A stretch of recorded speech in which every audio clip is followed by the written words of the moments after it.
ഈശോ മിശിഹായ്ക്ക് സ്തുതിയായിരിക്കട്ടെ. ഇന്ന് ബൈബിളിലെ ഏറ്റവും ആശ്വാസകരവും പ്രതീക്ഷ നൽകുന്നതുമായ വചനങ്ങളിൽ ഒന്നാണ് നാം ധ്യാനിക്കുന്നത്. വിശുദ്ധ യോഹന്നാൻ ശ്ലീഹായുടെ 1-ാം ലേഖനം 1-ാം അധ്യായം 9-ാം വാക്യം നമ്മെ ഓർമ്മിപ്പിക്കുന്നു.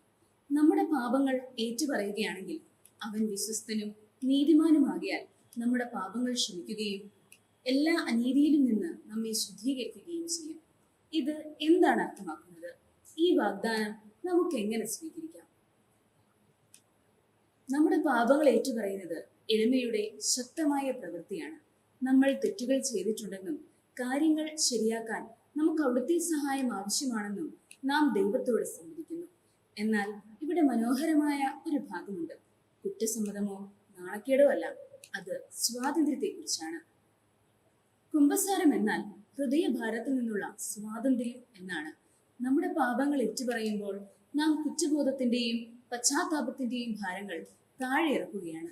പകരം ദൈവം നമുക്ക് സമാധാനവും ഒരു പുതിയ തുടക്കവും നൽകുന്നു.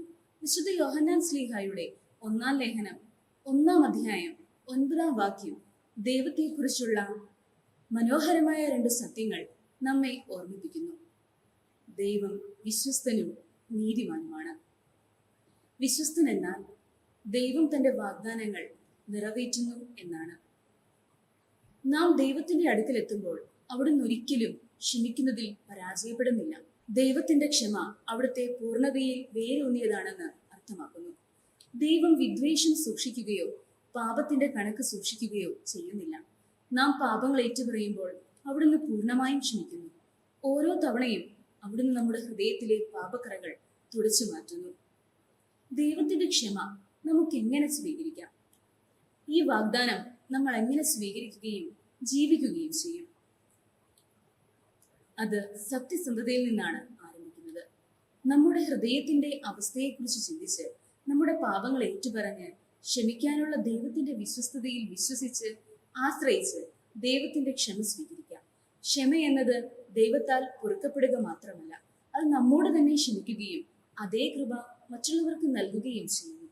നാം എത്ര തവണ വീണാലും ദൈവത്തിന്റെ സ്നേഹവും ക്ഷമയും എപ്പോഴും ലഭ്യമാണ്. അതിനാൽ ഇന്ന് നമ്മുടെ പാപങ്ങൾ ഏറ്റുപറയാനും അവിടുത്തെ വിശ്വസ്തതയിൽ വിശ്വസിക്കാനും ആ കൃപയുടെ സ്വാതന്ത്ര്യത്തിൽ നടക്കാനും സമയം ചിലവഴിക്കുക. ഈ സന്ദേശം നിങ്ങളെ പ്രോത്സാഹിപ്പിച്ചെങ്കിൽ കൂടുതൽ പ്രചോദനം ലഭിക്കുന്ന ഉള്ളടക്കത്തിനായി ലൈക്ക് ചെയ്യുകയും ഈ വീഡിയോ സുഹൃത്തുക്കൾക്ക് പങ്കിടുകയും ചാനൽ സബ്സ്ക്രൈബ് ചെയ്യുകയും ചെയ്യുമല്ലോ. നന്ദി.